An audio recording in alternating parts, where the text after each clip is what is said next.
Okay, so we were reading genetics और आज हमें स्टार्ट करना है इनकम्प्लीट डोमिनेंस के बारे में पढ़ना। अभी तक हमने मैंडल ने इनकम्प्लीट डोमिनेंस की कोई बात नहीं की थी। मैंडल ने बात की थी सिर्फ डोमिनेंस की, और उसने बोला था कि यदि दो पेयर ऑफ एक जीन है उसमें दो अलील है और दो दो अलील यदि डिफरेंट हैं तो एक दूसरे पे डोमिनेट करेगा और एक ही कैरेक्टर आपका एक्सप्रेस होगा।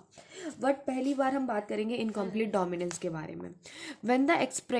when experiment on the pea were repeated using the other trait in other plants, it was found that something that F1 had a phenotype that did not resemble either of the two parents and was in between the two. तो Mendel क्या बोल रहा था कि एक tall plant ले रहे हैं, एक डॉर्फ प्लांट ले रहे हैं, तो जो पेरेंट्स होगा वो इधर टॉल होगा या डॉर्फ होगा। बट जब हमने अदर कैरेक्टर्स लिए, मैंडल ने तो सिर्फ 7 कैरेक्टर्स को लेके स्टडी की थी, पर इन 7 के अलावा यदि हमने कोई कैरेक्टर लिया तो हमने देखा कि ऐसा नहीं हो रहा है कि वो पेरेंट जो आपका प्रोजेनी है वो दोनों ही पेरेंट्स की जैसा नहीं दिख रहा है और कुछ अलग दिख रहा है। ठीक है, आपको एग्जाम्पल दिया गया है स्नैपड्रैगन का, जिसमें आपका एक रेड फ्लावर लिया और एक वाइट फ्लावर लिया, बट जो प्रोजेनी है वो पिंक आई, मतलब इन दोनों के बीच का आया। ठीक है, तो क्या बोल रहा है, the snapdragon is a good example to understand the incomplete dominance. तो इसको हम बोलेंगे इनकम्प्लीट डोमिनेंस, और इनकम्प्लीट डोमिनेंस का एग्जाम्पल आपको दिया है snapdragon. In a cross between true breeding red flower, एक ट्रू ब्रीडिंग रेड फ्लावर लिया और ट्रू ब्रीडिंग वाइट फ्लावर लिया, और जब उनका क्रॉस करवाया तो F1 जनरेशन जो है उसका फिनोटाइप आया कैपिटल आर और स्मॉल आर।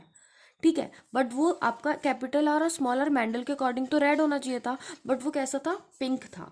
ठीक है, उसके बाद बोल रहे हैं when the F1 was self pollinated the F2 resulted in the following ratio. लेकिन जब ये आपका जो F1 जनरेशन आया, ठीक है, जो कि पिंक आया, मैंडल के अकॉर्डिंग जो रेड होना चाहिए था बट वो पिंक आया, फिर जब हमने इसका क्रॉस किया तो फिर हमें वही रिजल्ट मिले जो मैंडल को मिले थे। ठीक है, मतलब जीनोटाइप हमें वही मिला पर फिनोटाइप हमें क्या मिला, हमें एक रेड मिला, एक वाइट मिला और 2 पिंक मिले। ठीक है, एक रेड, एक वाइट और 2 पिंक, तो फिनोटिपिक और जीनोटिपिक रेशियो दोनों ही सेम आया, 1:2:1, 1:2:1।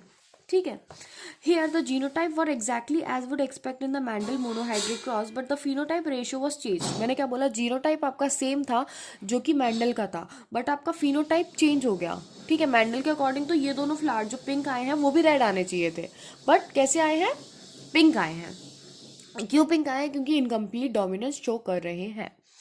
Recessive ratio, what happened that R was not completely dominate over are.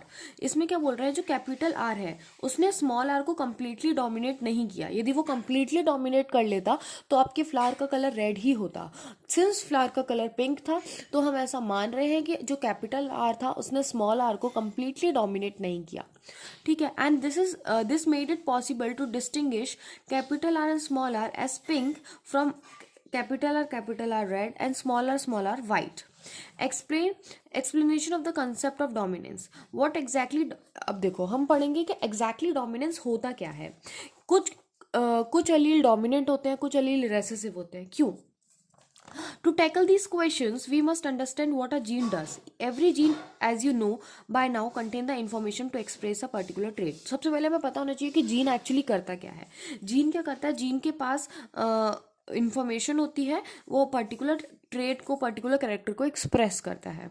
In diploid organism, कोई यदि हम डिप्लॉयड ऑर्गेनिज्म की बात करें, जैसे कि हम भी डिप्लॉयड हैं, तो एक जीन की 2 कॉपीज होती हैं। ठीक है, as a pair of Aleel.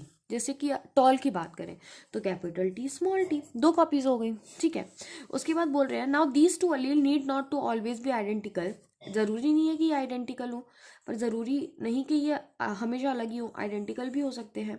One of they may be different due to some changes that it has undergo. देखो, एक जो है वो आपका अलग भी हो सकता है उसमें कुछ चेंजेस हुए हों जिसकी वजह से वो अलग हो गया हो। ठीक है, let us take an example of gene that contain the information for producing an enzyme. Suppose हम एक जीन की एग्जाम्पल लेते हैं, एक काम करते हैं, हम इस एग्जाम्पल को कर लेते हैं। ठीक है, अभी मैंने आपको सिर्फ इतना बताया कि एक जीन में 2 अलील्स हो सकते हैं, ज़रूरी नहीं है कि वो सेम होंगे, ज़रूरी नहीं है कि वो डिफरेंट होंगे, वो सेम भी हो सकते हैं अलील्स और वो डिफरेंट भी हो सकते हैं। ठीक है, अभी एग्जाम्पल को हम कल डिस्कस करेंगे।